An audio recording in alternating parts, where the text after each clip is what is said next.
Hello again, it's the Employee of the Month, and I'm going to diverge today in this little talk regarding, I'm going to diverge from critiquing Matt Dillahunty's critique of Pascal's wager in that video, and I want to speak on a subject that is something I've been thinking a lot about in the past few weeks and months, and that is televangelism. Televangelism, everybody knows what it is, and everybody has in the secular world the favorite televangelist of whom they make fun.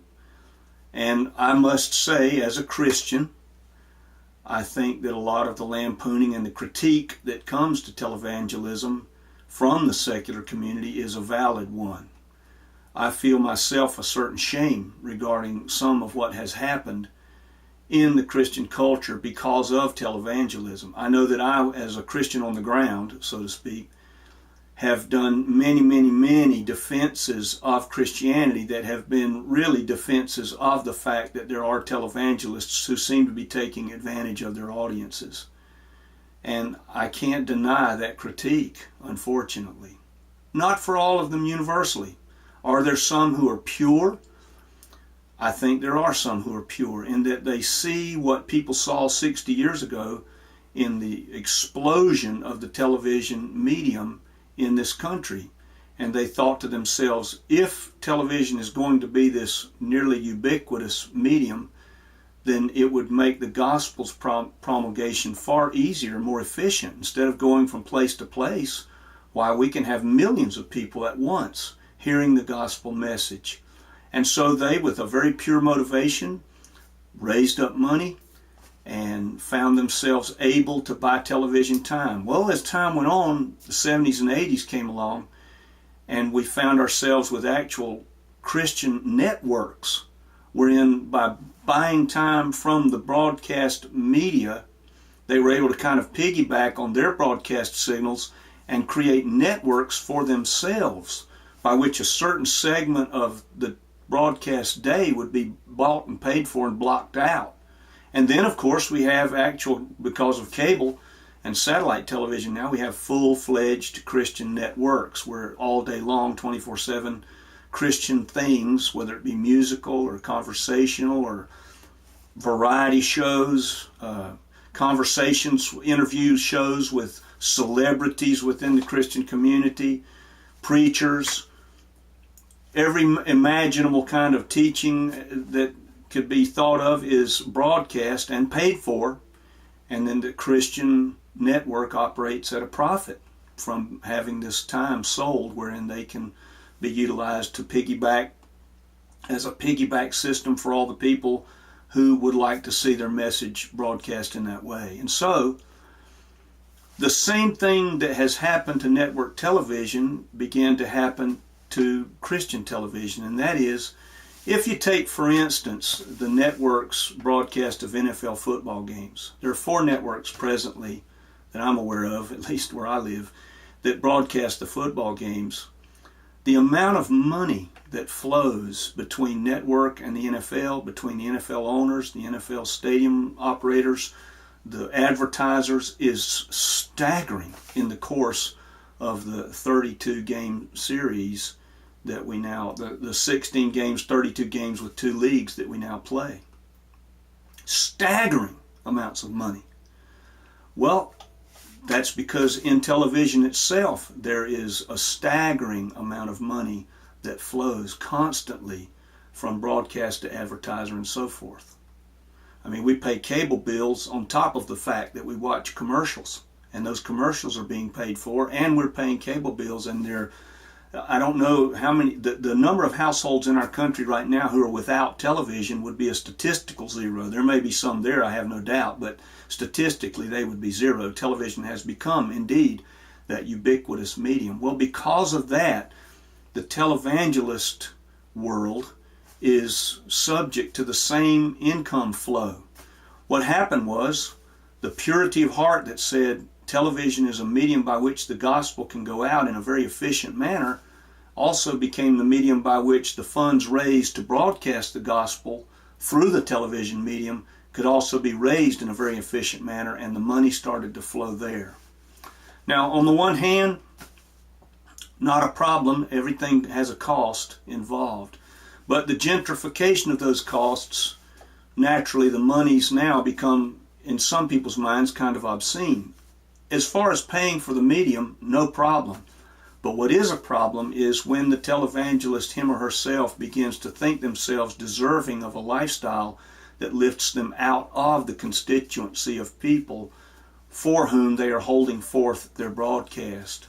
And that, unfortunately, is what is critiqued by the secular community. They see people who are ostensibly preachers of the gospel living lifestyles that can only be imagined by most people in our culture in the middle class. People who, as televangelists, now have bodyguards, live in multi-dwelling compounds isolated from the rest of humanity, own transportation of their own. They own it. Transportation that normally would be paid for only in a public way for profit. They own it themselves. Private jets, private buses.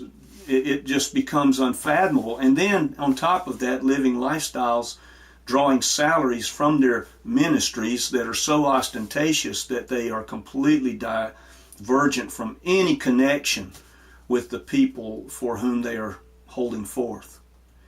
And this is what the secular world critiques. And I would say even within the church I pastor, there are some within the congregations who critique it the same way, and they feel not a sense of shame, but a sense of indignation toward it. Whether that's right or not, God will have to sort out. But the shame, I think that's absolutely proper, because I find myself ashamed of it. Partially because I find myself in conversation with unbelievers having to explain it over and over and over again because it keeps surfacing. Some secular journalist will do an investigative story about some particular televangelist and find out how they're living, and then pretty soon that televangelist becomes the hot topic of conversation across the coffee tables in homes and in restaurants and in the marketplace. And we, as Christians, so to speak, on the ground, find ourselves having to explain those things to people in a way that maintains some integrity with regard to the gospel that Jesus preached. And it's a very difficult task. I would make an equation here, if I might. Say, for instance, with Michael Moore. Here you have a person who is the champion, so-called, of the 99%ers, all of those who are not part of the 1% sliver of wealthy in this country who, according to the Occupy movement, control everything, and there's this cabal controlling the flow of income every place. Never mind the fact that most of the Occupy people are just middle-class people living very comfortable lives by virtue of comparison to two-thirds of the rest of the world. They're eating 3 squares, and they've got heat and air, and they've got transportation, and they have clothing, and the things that we take for granted that two-thirds of the rest of the world sees as an absolute incredible deposit of wealth into their lives if they have more than a few sets of clothing. So Michael Moore is the evangelist for the Occupy movement. Yet Michael Moore himself is extraordinarily wealthy, living what I would say a lifestyle that places him in within the 1% of the 1%ers in terms of his income and lifestyle. And yet he then turns back to the very system that gave him that lifestyle and throws rocks at it, while the 99% of the Occupy movement, so-called, cheer him on, thinking he's one of them when he's absolutely not. Well, this is the same problem that the televangelists who make themselves an empire for themselves find themselves within. There's this same disconnect. And the disconnect, unfortunately, is a far more severe one in that Jesus himself, our Lord, the one whom they preach, said that we are to deny ourselves and take up our cross and follow him. Now, that means different things for different people. I realize that. I have missionary friends who have placed themselves in dangerous places in this world, living among very poor people who have given up everything of their comfort here in this country in order to go and be salt and light, putting that arm around the shoulder of people who otherwise in those cultures would be outcasts in the name of Jesus and the gospel. They've given up everything in order to do that. So there are people who on the ground are living lives wherein they are trying to take up a cross each day and follow Jesus. The televangelists, like Michael Moore, and like I would say all of us, ultimately will stand before an ultimate critique. at some point. Now, I realize that for some who will see this video, you consider that the end of your life is going to be potting soil. I'm not one of those myself. I believe that there is a creator. If he is the creator, then he created humanity. If he's the creator of humanity, then it follows that there might be an accountability structure within that creator-creation relationship we inhabit. If that's the case, then I may find myself standing before him making an account for why I have lived the way in which I have lived in this life. And as I look at people, I look at Jesus himself, and I look at others in the Christian community who have given up greatly, have given up many things in order to serve the calling that they have. I look at my own life and I'm ashamed. I think that some of the televangelists are disconnected from that thought. They do not see it. They're almost innocently deriving their wealth from the backs of the people who contribute to their ministry with a pure heart. They will stand before their Maker with that. Those who have willfully said, this televangelist gig is a good way to a good lifestyle, they will stand before their Maker with that. And then people like myself and others who are trying to, in whatever ways they can, take up that cross and follow him. And yet still, as I sit in front of a camera today, clothed in clean clothing in a room with a guitar behind me and other studio appointments and a home and a car and those trappings, there will be things I will have to explain.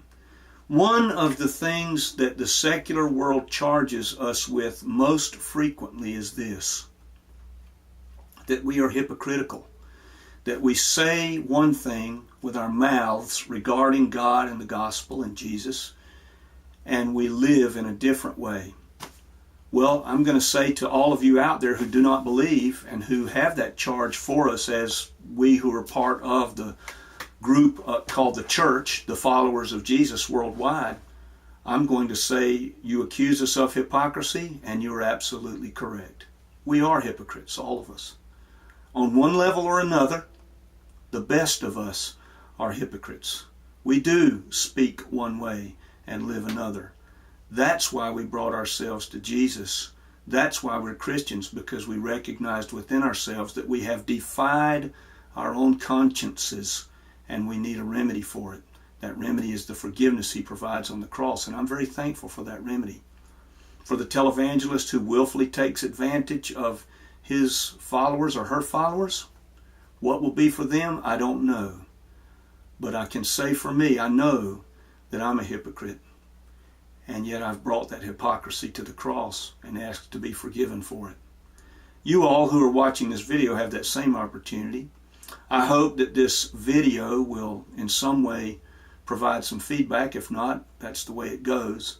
But I wanted to let you all who do not believe, who are not followers of Jesus, know that this world of televangelism is not one that is universally embraced by the evangelical world. There are many of us who question it deeply. I'm one of those.